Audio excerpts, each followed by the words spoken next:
What's up, everybody? It's Greg with Delta, and this is the Be the Difference podcast. This podcast is all about making you a better person in your life and in your business with coaching on sales, leadership, mindset, marketing, everything under the sun when it comes to being an entrepreneur. And we bring on guest speakers. Today, we have the honor and pleasure of welcoming Miss Sandra Gonzalez. Sandra, how are you?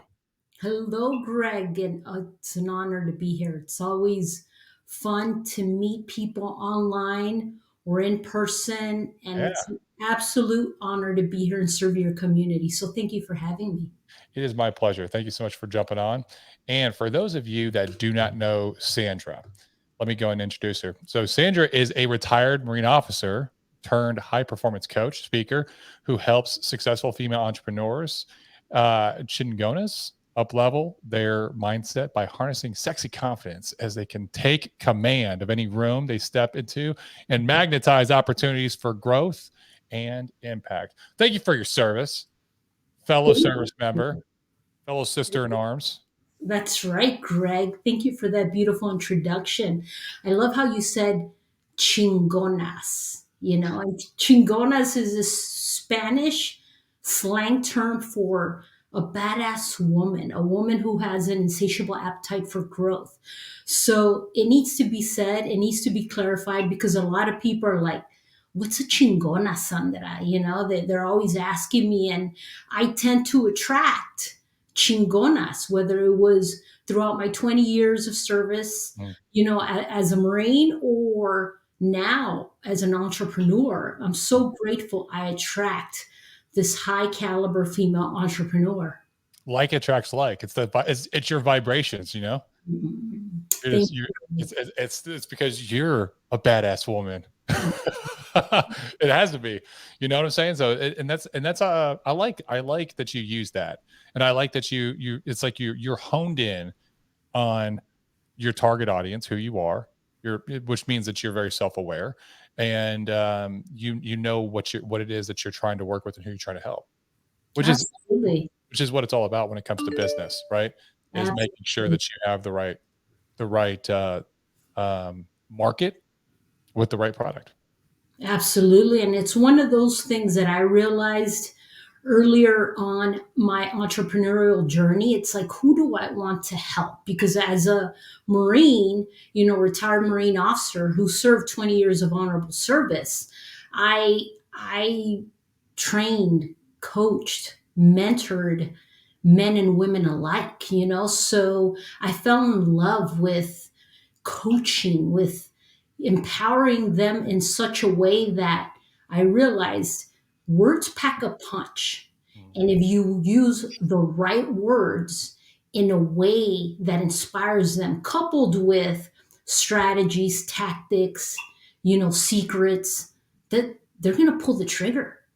They're going to pull the trigger, they're going to take action. Mhm. So as I began my business, I realized, you know what? I'm here to serve this woman who possibly has, gone through adversity the same way I have. So my story, if I may share it with you, Yeah, Greg, please do. Get as vulnerable as you want. I'm interested to hear it. I think, it's a moral obligation, especially if you're branding yourself, to share your story. And this is one of the things I share women with, that your struggle is now, and how you endured that, how you overcame that, now is your superpower. Mm. Therefore, you must use this as a survival guide to empower and teach others how you overcame adversity. So going back to my story, as many of your viewers and listeners have been through, I was married for 15 years. I was married to my best friend. I can't complain. However, the divorce was brutal, where I had to hire four attorneys just to fight my complicated divorce case. Mm. In the midst of that, Greg, I find my dad unconscious. And let me tell you, already when you're struggling to build a business, go through a difficult divorce, the last thing you want to do is find your dad unconscious, right? Yeah. So it happened to me, unfortunately, but in that moment, so much shifted in me that I realized, you know, because subsequently we did lose my dad 2 months later to COVID pneumonia.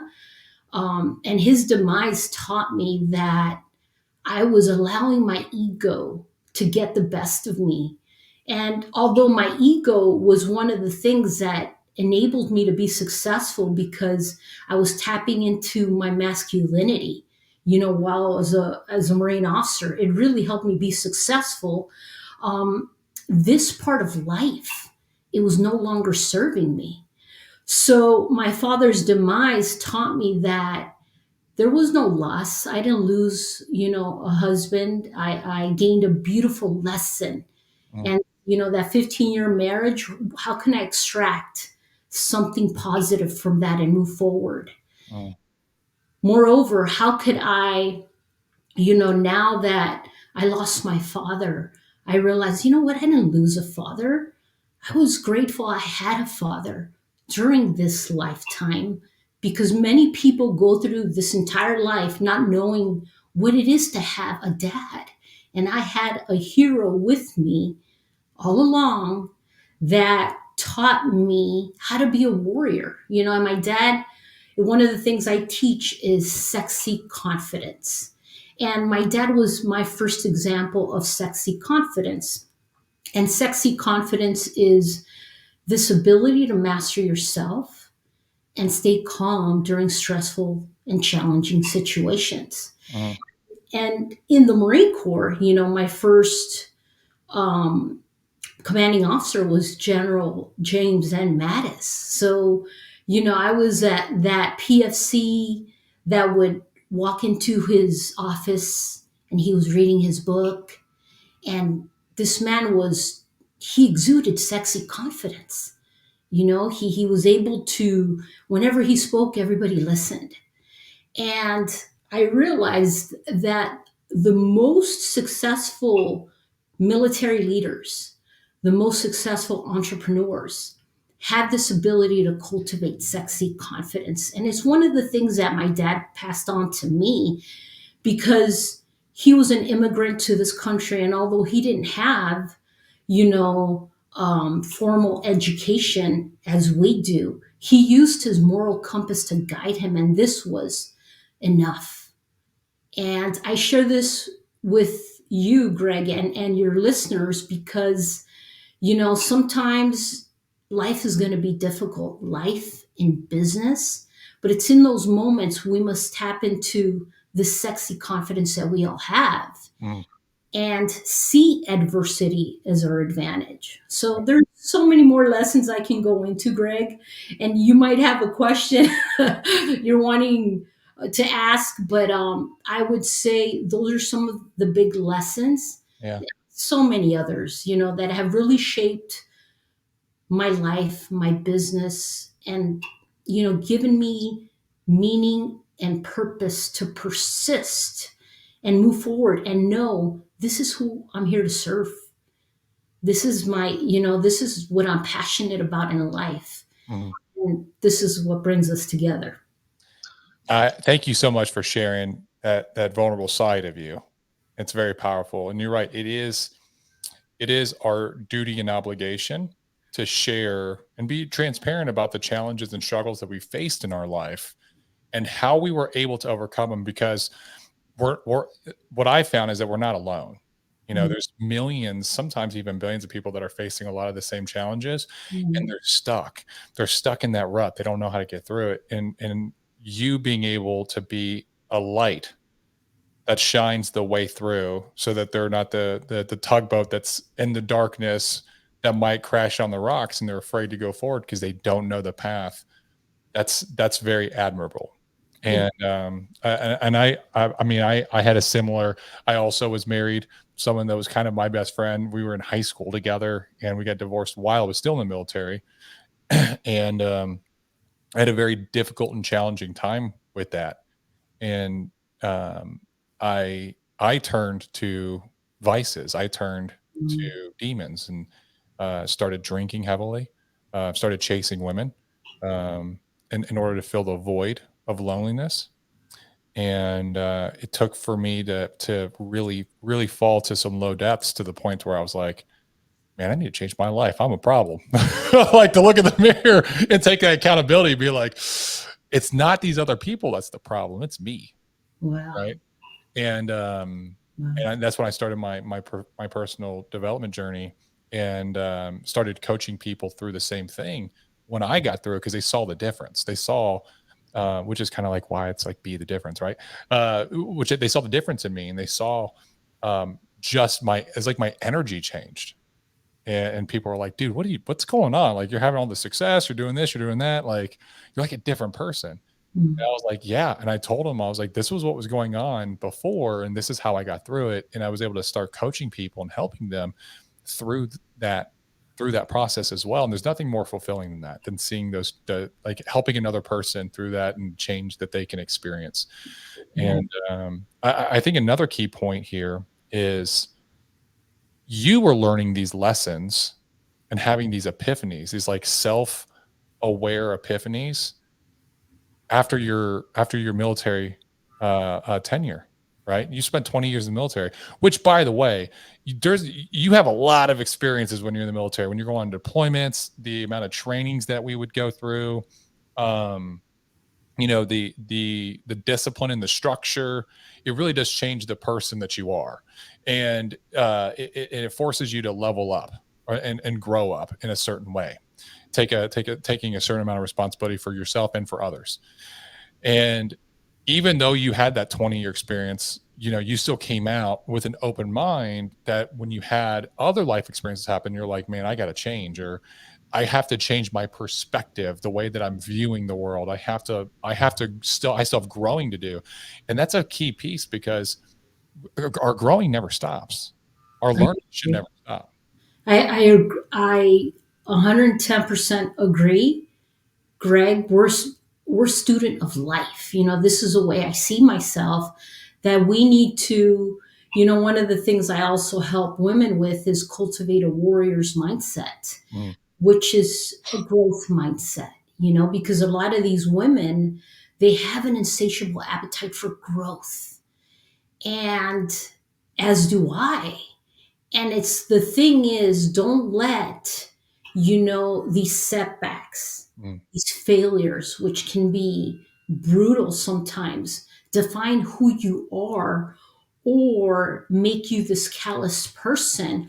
Because my vice was, it wasn't, I've always been fit. I mean, I'm really fit. I love lifting weights. It just really, I practice what I preach, right? I love discipline. You gotta lead from the front. You have to exemplify your core values as a person, especially as a coach. You can't be like, "Oh, yeah, you gotta have this warrior's mindset, and then you gotta do these things and be disciplined," and you're not disciplined with your life, and you're not working out, and you're drinking, and you're eating whatever you want, and all this stuff.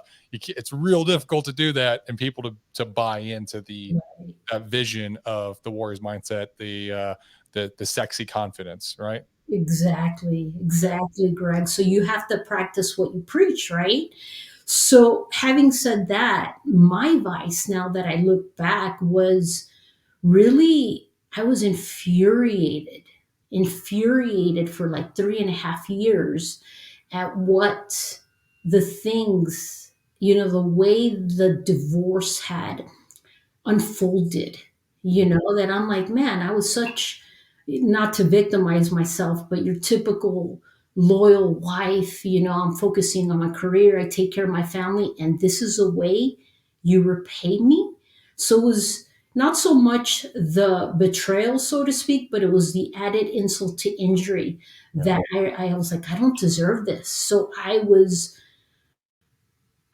infuriated, to that point where you're like, I understand crimes of passion. Now I understand why people freaking snap and do I the know things that, exactly what you're talking about. Greg, that, and I realized in that moment, where for a month, when I had insomnia and my blood is boiling and you feel uncomfortable in your own skin, I'm like, I'm so pissed off. If that person was here, I would do the unthinkable, because I'm this, you know, Angry. it just, anger consumes you. Yeah. So in a way, it consumed me, and I was always infuriated. I was irate. I'm like, I'm going to teach this person a lesson. Hence the reason. I mean, it was a complicated divorce case, not your typical divorce case, because I had to, again, hire four attorneys.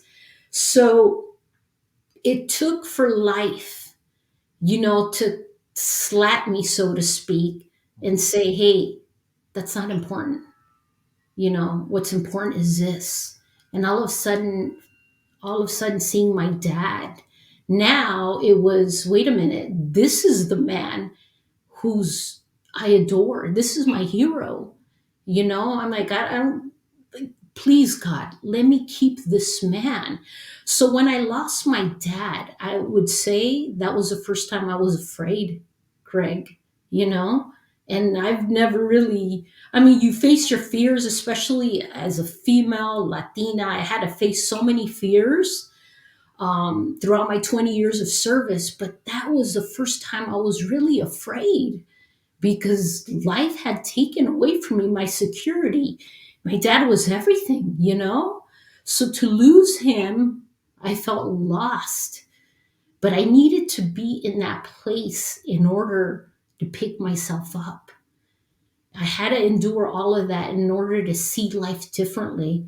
So my recommendation is when people is in the when they're in the darkness, so to speak, do everything you can to be grateful for what you have and focus on the cure, not the disease. Yes. Yeah. Because what And you focus on, that's where the energy is going to flow.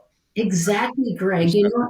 and that's what I was doing. I was like, I was fixated The on, more you fix out on the anger, the more anger you get, and it just perpetuates. And it's, I know exactly what you're saying. I know the exact, like, I can identify. I'm almost getting chills like listening to this because it brought me back to when I was going through a divorce with my wife, and then shortly afterwards, because we had a continued on a custody battle for our kids, and it was, I was so, because I when I looked back, I was like, man, like I've known her since high school. Like I knew her better than I knew any other person in the world. Like we knew each other intimately. And it's like, and there was things that happened. I was like, she would never do that. She would never do that. And then it would happen. And I would be like,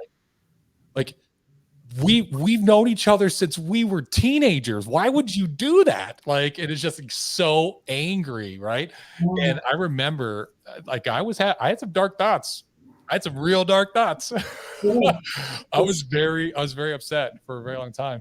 And so I know exactly what you're talking about. And I feel like the best growth, the best change and transformation happens when you're in those dark places. absolutely. If you're willing to face it. If you're willing to face it, and I think a lot of people will turn to, like you said, Greg, to those vices. I faced being comfortable in my own skin, realizing, you know what, I'm by myself. This sucks right now. I have nobody to turn to, but I have to face this and I have to go through this. And it was in those dark, quiet moments that I realized, I have to forgive myself. I have to forgive myself because I did everything I could to be an incredible wife, but yet I failed in my marriage. I forgive my husband, my ex husband. He did the best he could with what he had. So I had to focus on the cure, not the disease. Mm, I don't know what happened to him in the end, but sometimes people, they just take a different path and you have to respect that. mm, So I, you know, you got to let go, let God sometimes. And that's where I realized I need to start forgiving myself. Forgiving myself because that didn't work. Forgiving myself because I didn't save my dad. Forgiving myself because this is what I need, is to give myself grace mm, because I'm a human being, despite, what, oh yeah, this label that I've been labeled as, oh, retired, she's a Marine, I was a drill instructor for 3 years. I know everything about discipline and I love discipline, but yet I'm a human being, I have these feelings, emotions, setbacks, failures, just like everybody else.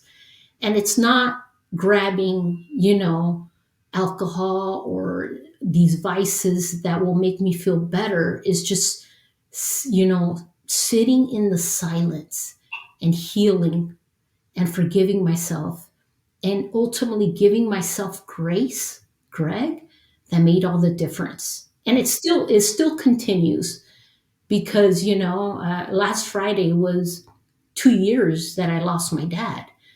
So this is very recent, but it's also like honoring my life despite where I'm at. I have two incredible daughters. My oldest just got out of the Marine Corps, and my youngest is a sophomore at UCSD. So I have two daughters that I'm grateful for. I'm doing everything I can to serve my family, my community, and because I'm here, God put me on this earth for a purpose to serve other people. And that's the way I choose to look at it. Um, and adversity is our advantage, especially for these, military service members that endure so much. And sometimes they find themselves in, like, well, what am I going to do now? How do I transition out of something I've done for 20 years? How do I start something new? Like it's hard for them to shift to a new identity. Like I can totally, you can, I'm sure, can relate, Yeah, right? But very difficult. it's adversities are advantage. Yes, it's so. I think there's one thing that you said that really stuck out to me is that you had to forgive yourself, and isn't it really powerful how when you forgive yourself, you forgive others? Like it's like you actually learn the true meaning of forgiveness, and Uh, it starts with us. It really like that's what I learned. It was like I had to forgive myself for the things that I had done in my life, and then I started to let go of the past and forgive every single relationship and slight and this anything that I could think of where I was upset about it just melted away, and I was able to forgive them as well because I wasn't focused. You're right, it's the ego mind. I wasn't focused on they did this to me. I was focused on I did this. I have to forgive myself. I can't control them. And when I forgave myself, it was let go. I could move forward. And I wasn't taking that Absolutely. baggage with me. Yeah, and that's where choosing to take responsibility. Mhm. That I think that's what it boils down to is how was I responsible in all of this? Yeah. And there's always something that you could find. There's always like, I could have done this differently. I could have done this differently. Right. There's always something that if you really search and I think that's why people turn to vices, right? And like why I turn to vices, for me.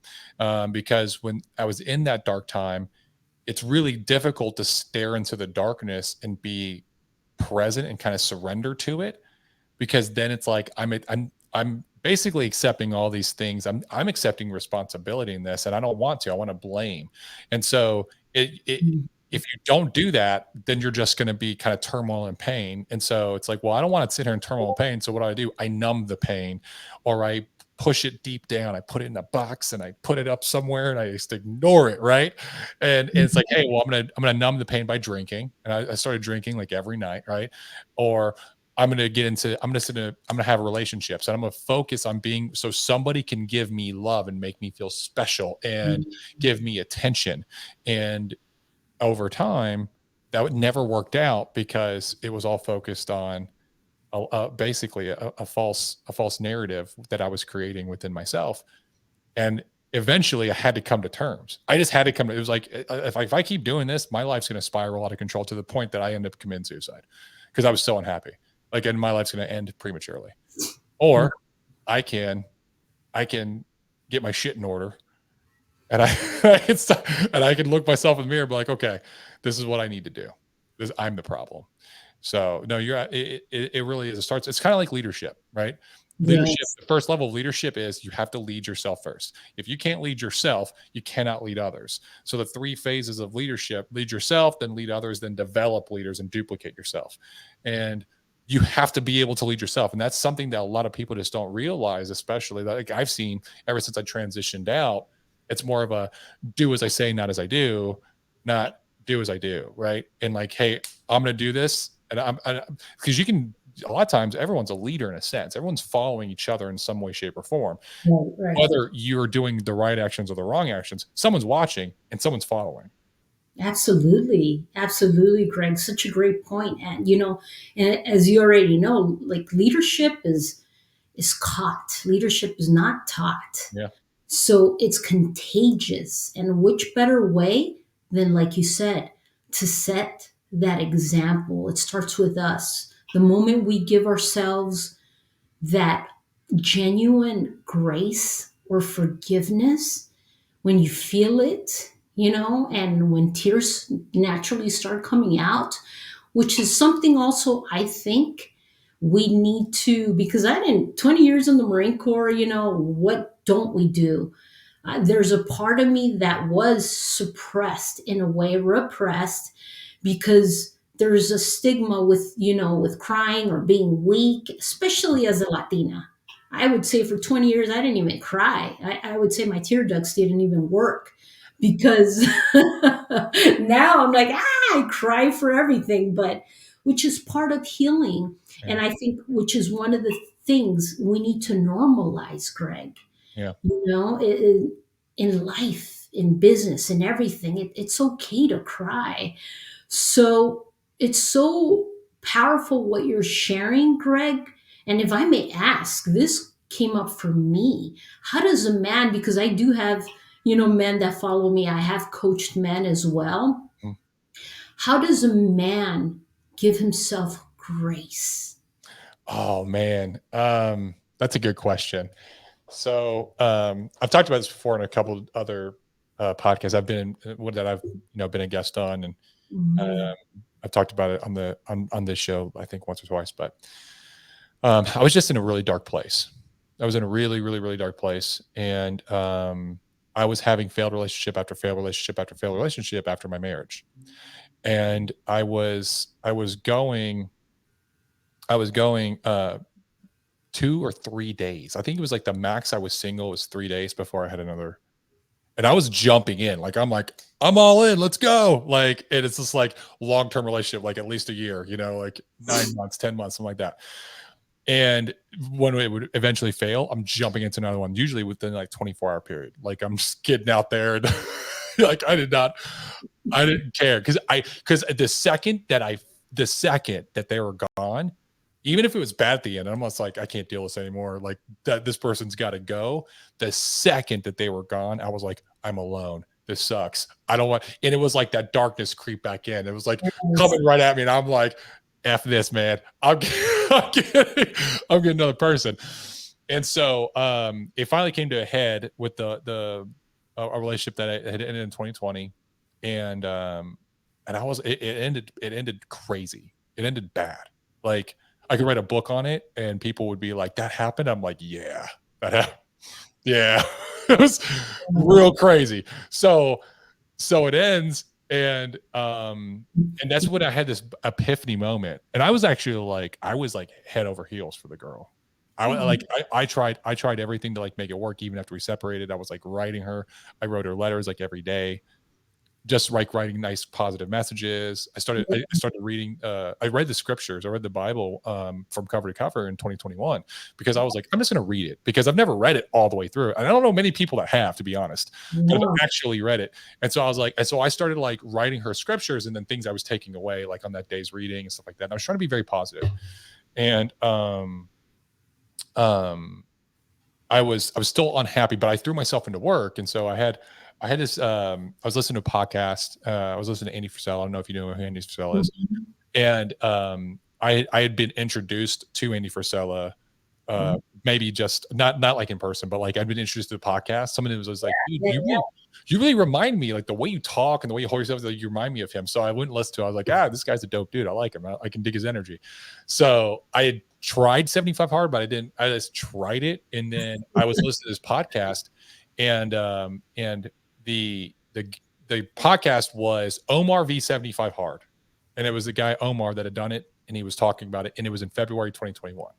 And I'm listening to it. I'm in the gym. I remember it was a Saturday in Dallas. We just gotten through an ice storm, and the ice was starting to clear, and the gym finally opened back up. So I went to the gym, and I'm listening to the podcast while I lift, and I'm listening to this guy talk about the program and how it changed his life and all this stuff. And he's going over everything. And as he's talking about it, it's like he's talking to me. Because he's like, Mm. yeah, if you've tried it and you think you got it, he's like, you don't fucking got it, bro. And I Oh, was like, it was like he was like, dude, it's like he knows I'm listening, right? yeah, And, yeah, and yeah. he just talked about how it changed his life. It changed every area of his life. It changed his business and made him a better person. And he's going over all these different aspects of it. And he said, at the end of, he's like, if you think that you got it, you don't, but just do it. He's like, because I promise you, at the end of 75 days, you will be a different human being. Mm. And so I was like, I just right then and there, I was like, that's what I need. That's what I'm doing. Boom. I'm committing. And I committed and I did it. I started literally the next day. And I was like, that's what I need. I need that boost of positivity. I need to get out of this funk because I was still like all in my head. And I need to focus on doing something that's going to take me to the next level. And so I started 75 hard. Now, and it did. It changed my life. Like I'm on my fourth round of 75 hard right now. So Wow. I've just done it consistently. I've done the Live Hard program, and Wow. so completely changed my life, changed my business. I am a different human being because of 75 hard. Where I don't know if you've ever read The Surrender Experiment by Michael Singer. Ooh, It's a no. great book. It's basically like he also wrote another book called Untethered Soul. That's a fantastic book. I've I've somebody recommended that book. So I read The Surrender Experiment first and then the Untethered Soul. But The Okay. Surrender Experiment is kind of like a real life Yes Man from the movie Yes Man for Jim Carrey. And basically all these things started happening to him where it was like life was setting him down a path that he didn't want to go. And then Yeah. he just surrendered to it. And he was like, even if I don't want to do it, I'm going to do it. And he called it the surrender experiment. And what he found was these beautiful experiences, right? Mm. And all these great things happened, and it was just this transformational life that happened because he just surrendered. And it was almost like life sends you, like, you may have a goal, like, I'm here and this is where I want to be, right? I'm at A and I want to be at B, Yeah. and you think from A to B is a straight path, but life sends you on this journey where Yeah. you get to B, but it's not the path you think you're going to take. And It's, also, by the way, it's actually meant to be that path because you're going to run into people, things, experiences along the way to where when you do get to B, that B is going to be that much more fulfilling. And it's yes. going to be like your life's going to flourish, right? And that's what happened with him. And he details it all, and he talks about, like, hey, life was sending me this, I didn't want to do it, I ended up doing it, and this, like, this and this happened, and it was like it would not have happened had I not done that. And it take me on this path, and it's like thing after thing after thing, like a domino effect, right? And he basically starts talking about like how life and energy, how like it all comes together to bring you there. So I basically had this epiphany. I'm like, I'm gonna start saying yes to experiences. I'm gonna say yes to, like, someone, you should do this. I'm like, let's do it. Like, and that's how I Yes. started podcasting. Someone was like, I Yeah. started crushing it on sales. And someone was like, you should get on video and start a podcast or YouTube channel and just talk to people about how, because my sales I started skyrocketing. And I was like, Wow. yeah, yeah, I'll do that. So my first podcast was literally on the webcam on my iCam, like the built-in camera, me just Yes. talking with the regular speakers and just being like, hey, this is the topic I want to talk about today. This is this was a sale I did today. This is how I overcame the objection, blah, blah.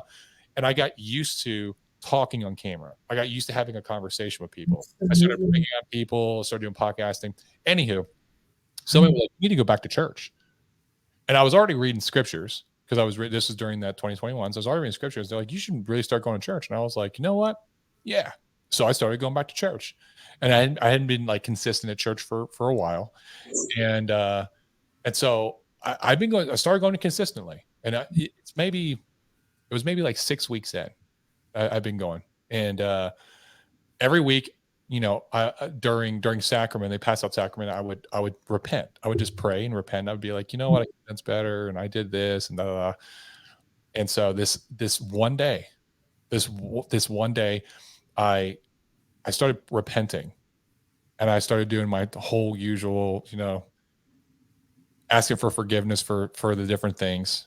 Mm-hmm. This voice in my head was like, "You have way more to repent for." Whoa. And I stopped for a second, and I was like, and I started literally walking backwards, and from that point, Ooh. backwards timeline of my life with every relationship that I had, with every crazy Mm-hmm. and I didn't look at it from the lens of like, well, she did this to me, so I did this. It was, I shouldn't have done this. This was a shitty thing to do. And Yeah. it was like I started to repent and just apologize and ask for forgiveness for everything I did. And I worked all the way back down to my marriage. I worked all the way down to like when I was in college. And Wow. I felt like I sat there and repented for like 20 minutes. I started crying in church. I was like, my eyes started tearing up, and it was really, it was a very cathartic moment for me. It was a Mm. very like transformational moment for me, because I realized at that moment that like the reason why my life was so out of alignment was because my actions weren't in alignment with the person that I was Mm-hmm.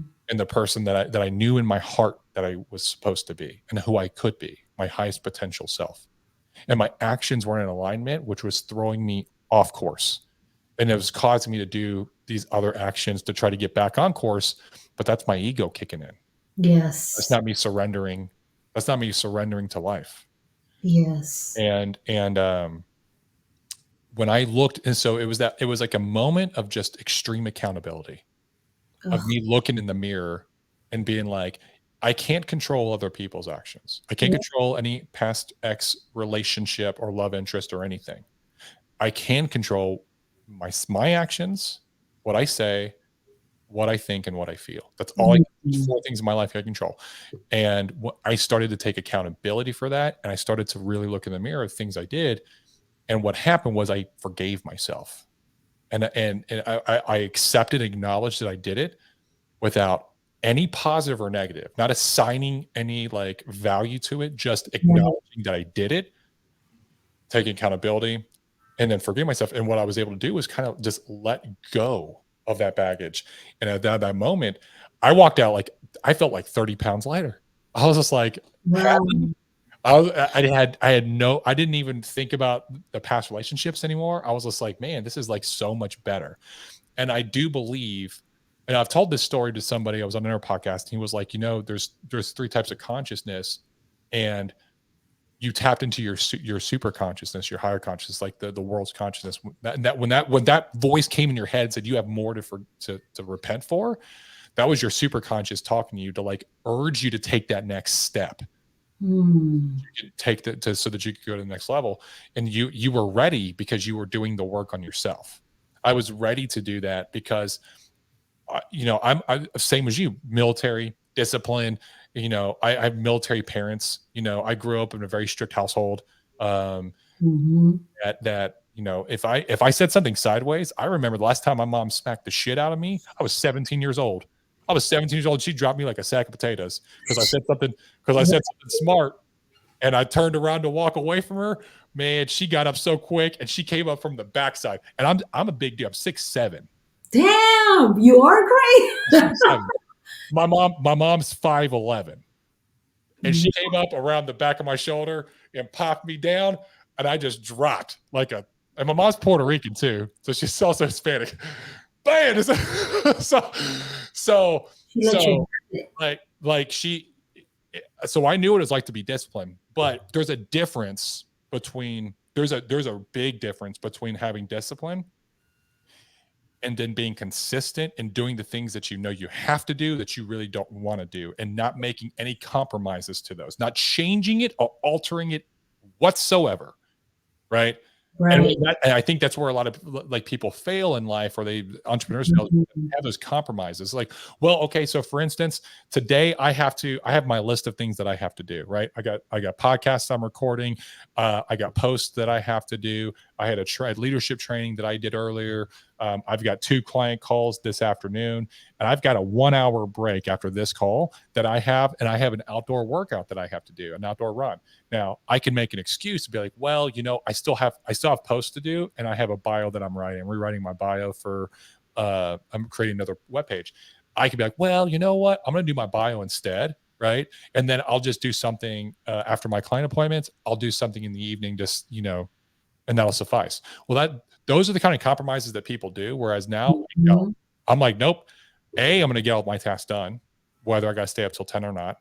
And B, I'm going to do it like I set forward to do it. And when you do that over and over again, you that discipline becomes like a self-love. Like, and not like I love myself, but like I know when I say I'm going to do something that it's going to get done and I'm Right. not going to compromise on it.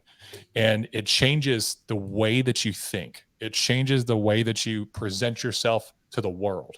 And you become the person that's like just very reliable to yourself. And I think that's where people get a lot of out of alignment is that I'm going to get up early tomorrow and I'm going to go to the gym. That 5 o'clock alarm comes off, and then what do? They hit the snooze.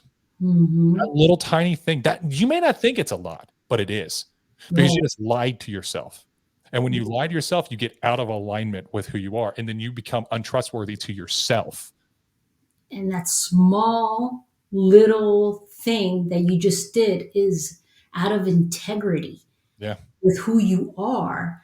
Therefore, which is another thing that I coach women with is every day you want to give yourself evidence. Mhm. If you give yourself evidence every day, it builds up your character, right? It Yeah. builds up your integrity within yourself.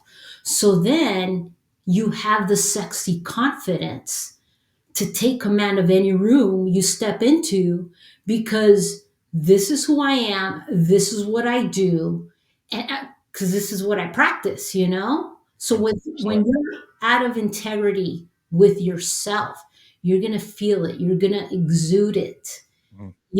and it's like, It's in everything that you do. It happens. And yeah. that's why like people are like, oh, I could never do stage speaking. Well, in your current state, you couldn't. However, Hmm. you could. And honestly, like all the best, every single time I've seen anybody on stage speaking that's really moving or impactful, it's because they went through a situation, they found out the problem, they fixed it, they have the experience, and they actually live the solution day in and day out. So they can go up there and they can speak about what they do day in and day out. It's there's no confusion. They don't have to come up with the words. It's just very straightforward and it's very powerful and impactful because what they went through, all of us go through. Absolutely. All of us, right? They go through the same challenge. We're all human beings. We're all living in the same time. We're all have the same challenges, the same emotions, the same vices that are e- porn addiction, video game addiction, scrolling addiction, food addiction, right? Drug Mhm. addiction, alcohol addiction, sex addiction. There's always some addiction, emotional incongruencies that all of us face, right? And so when you hear somebody else is like, "Yeah, I had this, that, and the other. This were my addictions, and this is how I got through it." And you're like, "There's bound to be somebody out there like, dude, that's just like me." Every single time I've had a coaching call where Mhm. I have a new client that wants to talk, and they're like, "Hey," and I'm finding out a little bit about them, and I tell them my story and like how I do my coaching. They're literally like, "Dude, that sounds just like my experience. That sounds just like how I feel." And I'm like, "Yeah, I know. That's why I know I can help you." Yeah, So.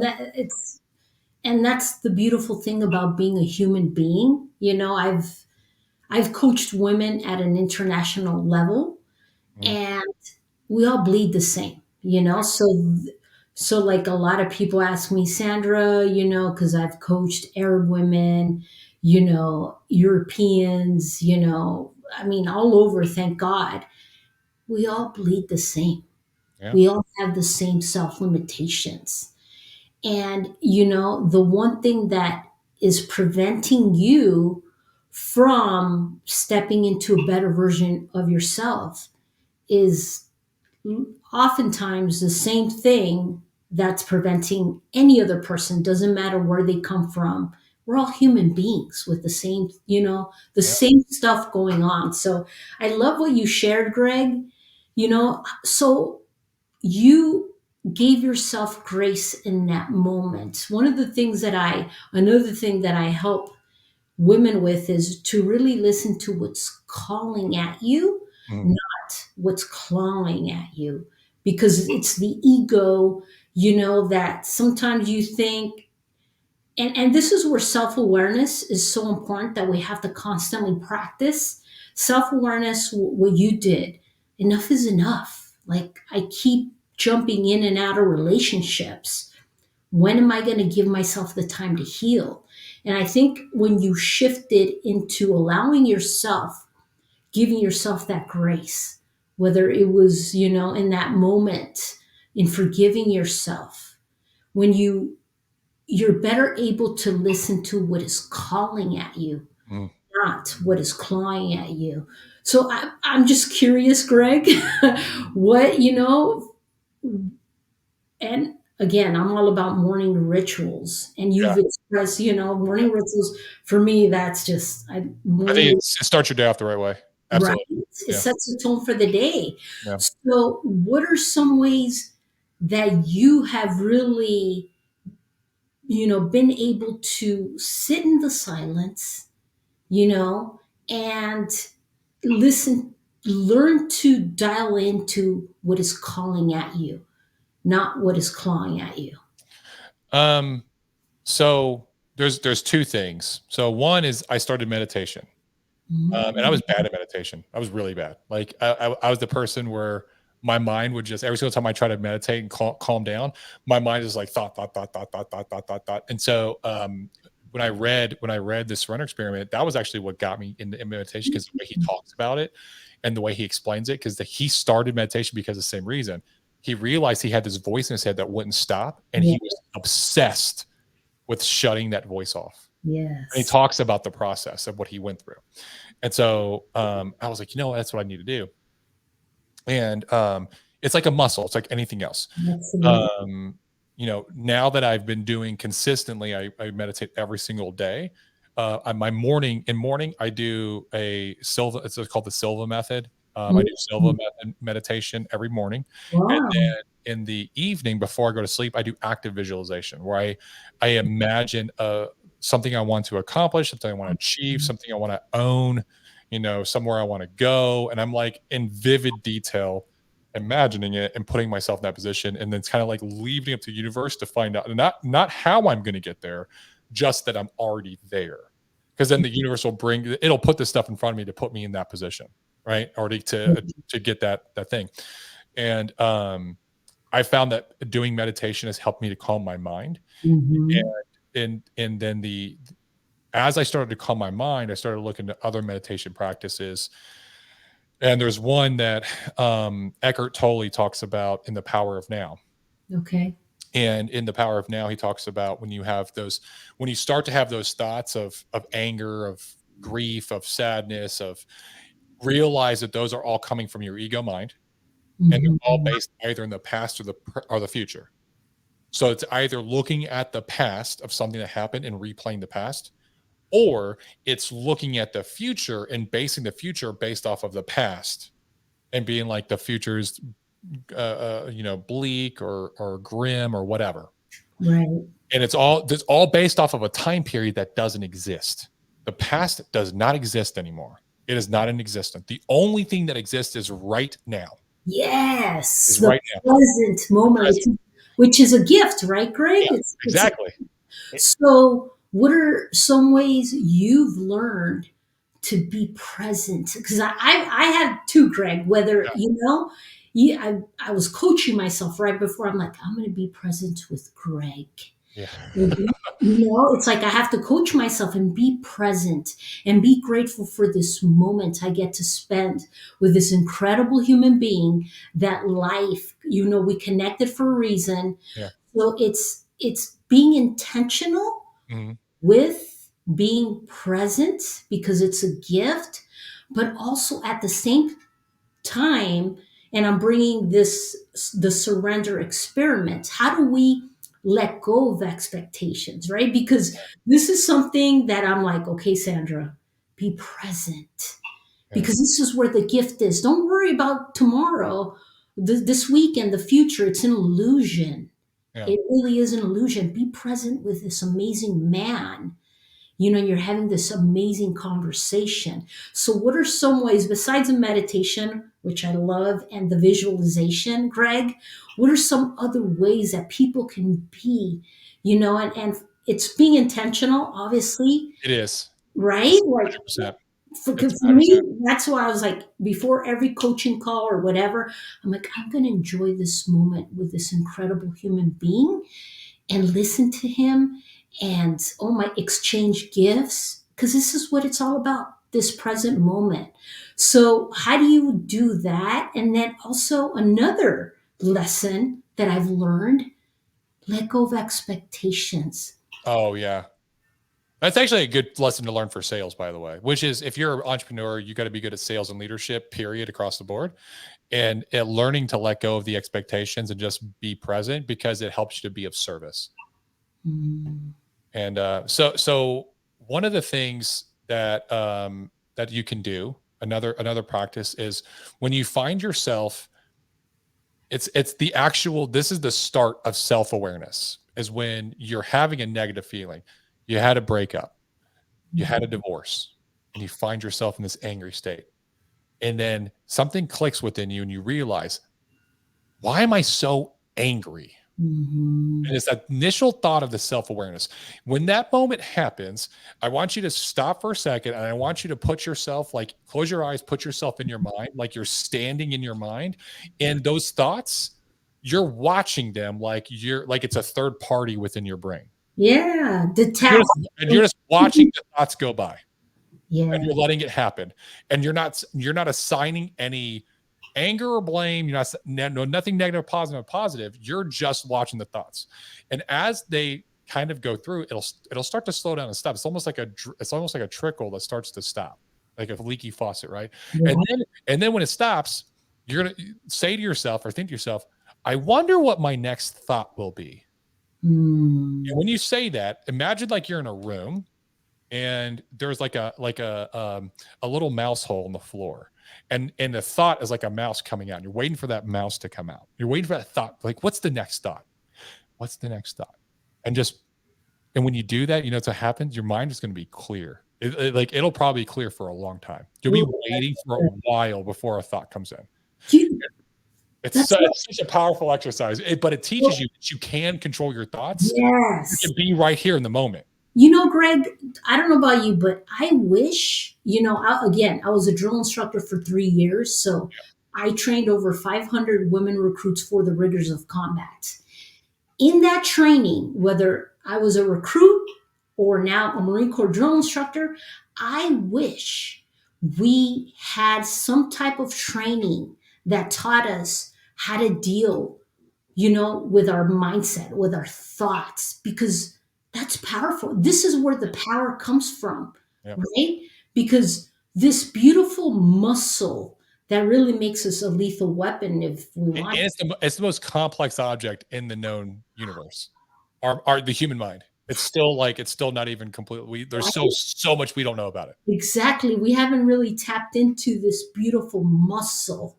Yeah, So my thing is like, it's muscle we must strengthen to our advantage. And I wish we had these skill sets, these strategies in the military. Imagine how more confident, how more courageous, how more we could lead others with conviction yeah, if we had some type of training that dealt, with mindset. Because I'm like, this beautiful muscle that we call our mind is really a suggestion engine. It's constantly suggesting something, do this, do that. Oh, it's just suggesting. yeah, It's in the moment till we step back and go, I can use this suggestion engine to my advantage. yeah, That's where the power comes from, right? To recognize that. And it's like, oh, it's not me. They're just, I choose which thoughts, like you said, yeah. which thought is going to come next. And then it goes away and you're like, oh shoot, that's just powerful. It's such a simple practice, but it works. But Yeah, the yes. practice works in such a way that it gives you enough of a realization that I can quiet my thoughts. So that way, when I want to be, if I want to stop my thoughts and I want to be intentional and I want to be present in the moment, okay, I'm going to put my phone down, stop scrolling social media, stop feeding that vice, stop feeding my ego. What's my next thought going to be? Boom, empty brain. And now you can be like, okay, I'm empty thought. I want to be present and in this moment right now. I want to, Mhm. you can force that. Now you have control of what you're thinking. Now Yeah. you're in the driver's seat. Now, this is going to be a common, this isn't like, oh, I do this one time and now No. I'm good. No, this is going to be a constant thing that you're going to have to continue to practice to do over and over again. That your ego mind is going to want to take over. You're still going to have challenges. Your ego is still going to come in and be like, man, that mother cut me off. Ah! Like, and then you're going to be like angry. Then you're going to stop and be like, why am I angry? Like, Yes. but the more you do it, the quicker you'll catch it. Like now that I've been practicing for a while, I'll have a thought pop in and I'm like, not today, ego. Like, not happening, and so I can catch it a lot faster. You just get better at catching it, and then you can like stop it before it has it's kind of like a weed. Your mind's a garden, and that's the best way I can describe it, because it's like and in the book As a Man Thinketh, your mind's a garden. And Mhm. if you let your thoughts run wild, that's like letting weeds and letting growth just run wild. Growth of too much growth of any kind is disastrous. Yes. Okay. There has to be, in order for growth, there has to be destruction in order for harmony to exist. Okay. So that Mm. means you have to go ahead. You can't, you, in your business, too much growth can be a bad thing, because you can grow too fast, too quickly, and you can't handle the demands, right? There Mhm. has to be ups and downs. That's just that is the harmony of life. Same thing with your thoughts. You're going to have to have some control, and you're going to have to prune some things. You're going to have to tend to your garden. You're going to have weeds that pop up every once in a while, but when your garden is tended to and it's clean and it's beautiful, you can find those weeds really quickly and you can pull them out by the root as soon as Mhm. it happens. But if you let it continue to go wild, you have so many weeds, you're just gonna be like, meh, fuck it, I'll do it later. I'll clean it later. I'm gonna go watch Netflix. I'll do it this weekend. Right. Yes. It's being conscientious in that moment Yeah, so your garden doesn't get out of hand. yeah, absolutely. Ooh, love that. Love that. This Saturday I get to speak at a university here in San Diego. A friend of mine, Doc Leland, an incredible human being, woman, fellow entrepreneur, Mhm. has invited me to speak. And most of her students are veterans. So Oh, I bring this up, because that's why she's bringing me in. So, what are some recommendations you have, Greg? I know I just want to take advantage of this because it yeah. pertains. I would so it depends on the audience, right? And like they're veterans, and They're so for where you're at, I would structure it in terms of like, hey, here's who I am, and this is why my message is important, kind of thing. So they kind of introduce you to know who you are, right, and then I would talk about your experiences of like what you learned in the military and how you grew, but then really the experiences and the challenges and the difficulties and the growth that you faced out of the military, and kind of use that as a segue to talk about like you want to have lifelong growth. Like just because when you get through college, your growth, your learning's not over.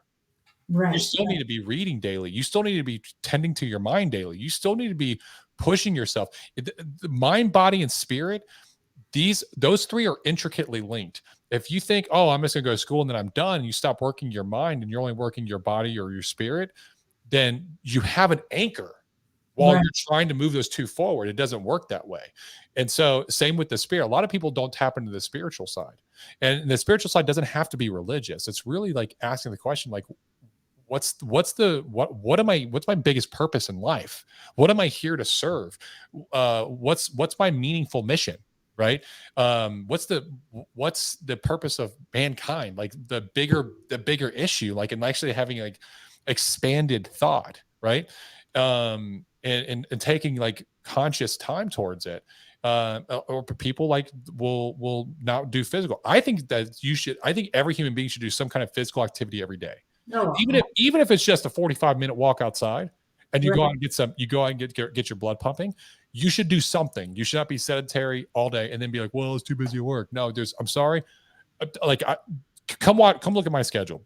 You know what I'm saying? Like, I can work out twice a day, every single day, and I run podcasts, and I produce them, and I do client appointments, and I do coaching sessions, and I do agent sessions, like, and I do trainings. Like, don't tell me you don't have the time. You can always, you know, and that's I think the biggest lie that we tell ourselves. I don't have the time.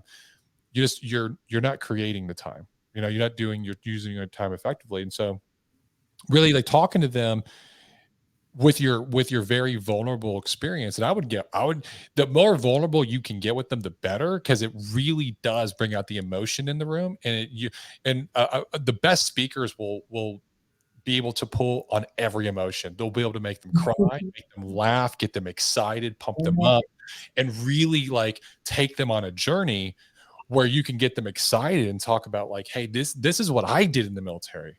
So I commend all of you for your service, for the veterans out there. And I love working with veterans. And hey, you know what? When I came out of the military, I had an ego, because I was a retired officer. I spent 20 years in the Marine Corps kicking ass. So I had it all figured. I came out and started being an entrepreneur, started kicking ass in as a self-employed person. But guess what? Life smacked me in the fucking face. Mm-hmm. And this is what happened to me. Absolutely. So yeah, no, I mean that's what I practice, what I preach. Obviously, Yeah. I'm going to be very transparent in the things that have happened to me and how I've transitioned. But I think for me is like what like you, Greg. So how did you find your passion, your purpose? Yeah. Because I know I can fully convey that, you know, in the Mhm. moments and be authentic in how I did it and evoke the emotion I want in that given instance, whether it's public speaking or teaching a class or what have you. Mhm. Thankfully, I that's why I love public speaking, you know, because the energy is different. Yeah, it is. It's a It's lot different. oh my gosh, I love it because you know when you have a captive audience or when I know when I need to dial it up to get a captive audience. Yeah. So they're like, what's coming next? What is she gonna say? Because this is so good, you know? So I thankfully I'm constantly working on that. But you, Greg, so I have another example of, oh my God, my amazing friend Greg did this. How did you find your passion, which is admirable? And I love that you practice what you preach. Mhm. I found it on accident, honest. Well, I did it through work. So it was like taking action first, right? Um, when I first got out of the military, I was just like, I'm just gonna do whatever. Like, I'm free, I can do whatever. And so I ended up in insurance on accident. I went to an Indeed job ad that wasn't even for an insurance company. I show up as an insurance. It was a bait and switch. And so when I got there, I'm like, I don't know about this. This seems kind of skeevy. But I looked around, everyone's making money, and I was like, man, everyone here is making money. Yeah, yeah, yeah.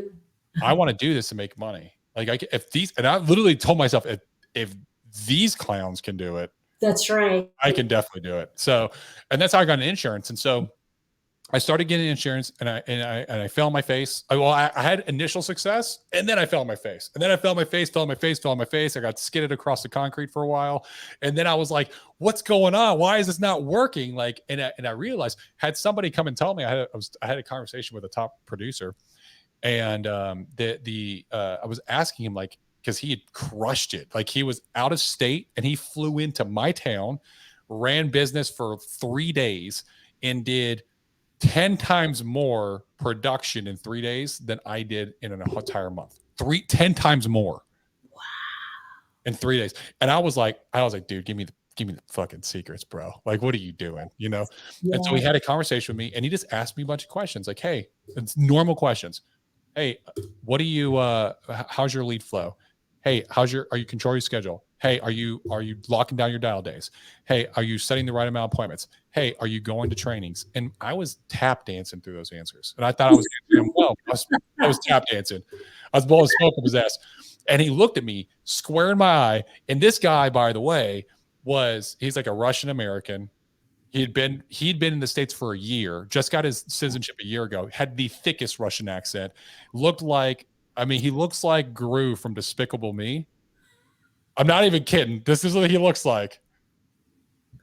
And, So and I'm like, this guy, he's not special, right? He looks me dead in my eyeballs and he's like, Greg, I know your problem. And I'm like, what's that, bro? He's like, you think you're special and you're not. shh.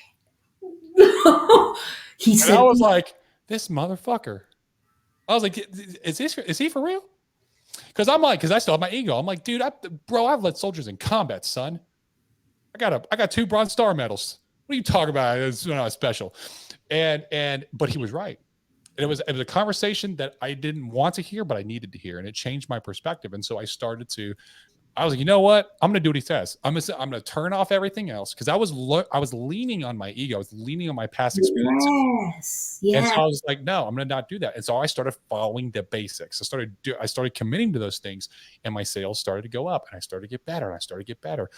And as I got better, more and more people would come to me, and I'm the way I teach is the way that the military teaches. I'm like crawl, walk, run, I right? know. I Well, know. I'm literally like breaking everything down, and I'm going through very explicit detail. Like, hey, you're going to do this now. You're going to feel like this, and this is how you combat it, and this is what you need to do to get over it. And so these agents are like, no one's ever explained this to me like this. No one's ever taught me like this. And so I started coaching agents like how I used to coach my soldiers when I was in command. Barney style, right? You Yeah, got to Barney style, just breaking it down. break it down. I know that's Yeah. the way, and that's the best way to teach Yeah. is Barney style instruction. And I'm like, I attract women that are like, you have 3 degrees, they have MBAs, they have. I'm like, but when you break it down, Barney style instruction, the way we teach, Yeah. easier to grasp. But I love this concept, this thing you brought up, as far as we need to humble ourselves. Yeah. Yeah. We Because need. because humility isn't meekness. Humility is coachability. Mm-hmm. It's being coachable. And I've had those moments. I had one of those moments earlier on today, where I was like, oh shoot, I'm glad this was said because I needed to hear it. Yeah. Although the ego in me was like, well, no, I've done this and that. And it's like, step aside. I Step need to, aside, Sandra. yeah, step aside, old Sandra. I need to be coachable. I need to be open. And they're right. Yeah. So this Russian he let you have it, huh? Yeah. It's like, He was brutal. And that was just like he was just very direct. And I appreciate that. Actually, I yeah, like the hammer. Just lay it down on me. But yeah. I also We're like used to that. We're used to that. yeah, that's what I'm used to. Tell me I'm all effed up. Call me Gomer Pyle. Like, oh, you're all effed up. Like, and then tell me I can't do something, and then watch me literally move heaven and earth to make this happen. And then look at you and and I won't even say like, what'd you say or like told you so, but you're gonna know when I look at you, that's exactly what I mean. Like you're gonna know from the look kind of thing. And so, but he did it, and I was just like, all right, that's enough. And so that happened at the end of 2018. In all of 2018, I did $70,000 worth of insurance that I sold, like 75,000. In 2019, I sold $425,000 of insurance. Yeah. I made 60,000. I think I took away about $60,000 in 2018. And 2019, I deposited $360,000. Yeah. Badass. And I was the same person. I just humbled myself, Yes. followed the system. And I didn't learn. I didn't like change into a new person. It was the same person. I just followed the system, right? And Yeah. so no, it's all about it. It really is about it's and there's a psychologist, Adam Grant. I don't know if you heard of him. Adam Yes. Grant. Yeah. I have. he talks about the concept of being a humble narcissist. Mm. And it's because at its core, narcissism, what it really means is to feel that you feel that you're special, right? And it's okay. Like everyone has levels of narcissism within them. It's just that Mhm. most people, when they say narcissism, you're thinking of like the extreme narcissist. They're Exactly. like, and it's just that they think that they're like God's gift to everything, right? Right. That's like the extreme narcissism. But everybody thinks they're a snowflake, right? I'm a special little snowflake. I'm unique, right? Everyone thinks that. Like everyone has something that's unique about them that makes them special, and everyone, whether they voice it or not, it's still within there. It's still locked up in there. Mm. And so it's being able to know that you're special and hone into those talents, but at the same time being coachable and teachable and know that you don't know everything. And Yeah. being able to marry those two in order to have the best possible success within whatever field that you're in. Hmm. So I've always when I saw that speech that he did probably a little bit after that instance, tell me I'm not special, and it kind of reminded me of that. And so I've always tried to strive to be like, yes, I do have skills and traits, and I do think that I'm my resilience level because of my past experiences, because of deployments, and I think deployments are a great way to honestly to build up a stress level because as an entrepreneur, you're gonna get stressed, right? But when you have so much stress for so long, it's not that the stress goes away, it's that you become accustomed to it. You Hmm. acclimated to it. So it doesn't bother you anymore. And that's what deployments did for me. I'm probably sure it probably did for you. You're in a high stress environment, you're barely sleeping, you're getting rocketed or mortared all the time. Um, there comes a time where like mortars are coming in and you're just like, meh, that's like 200 meters away. We'll be fine. And you just keep going to war. You don't even care. The first time you're like, oh shit, I'm actually I'm in a war zone. Shit. And you're like you get on your body armor and everything and you're freaking out. And you're going to a bunker. Man, by like the 30th time, you're like, I don't even get my body armor on. I just like look out like, all right. And I just get back on my computer, get to work. I just don't even care because I've become acclimated Yes. stress. And so that I think that helped me as an entrepreneur is that acclimation. And it's a culmination, and basically I'm now I'm talking in circles about all this stuff, but it's a culmination of all these things of understanding that like, hey, I do have these skills because of my past experiences. I do have these traits because of my mindset or whatever that I've been able to hone and cultivate, but I'm not perfect. I can still learn and I can still put myself in the same position as every other person. I'm not special, right? None of us are special. But the good thing about none of us being special is we all have the same opportunity. Mm. When none of us are special, we all have the same opportunity. Exactly. I love that. We all have the same opportunity for sure. Ah, This has been a great conversation. I feel like what, Sandra. I feel like I found my sister from another mother, well, and like we could just sit here and just chit chat and talk about all kinds of stuff like all day. all day. Good stuff. I mean, so many stories, and Yeah.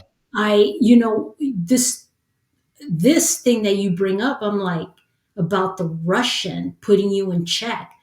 What would you say? It's an analogy or metaphor for like life when it throws you a curveball. It'll humble you in that moment. You're like, no, I don't. You're like, you're resistant to change. Mhm. But if you're open to that, that's where the growth happens, and you're you accept responsibility. There comes a point where you especially for the listeners that are watching, the viewers, it's accepting responsibility and then being intentional about taking that next step in the right direction, and Absolutely.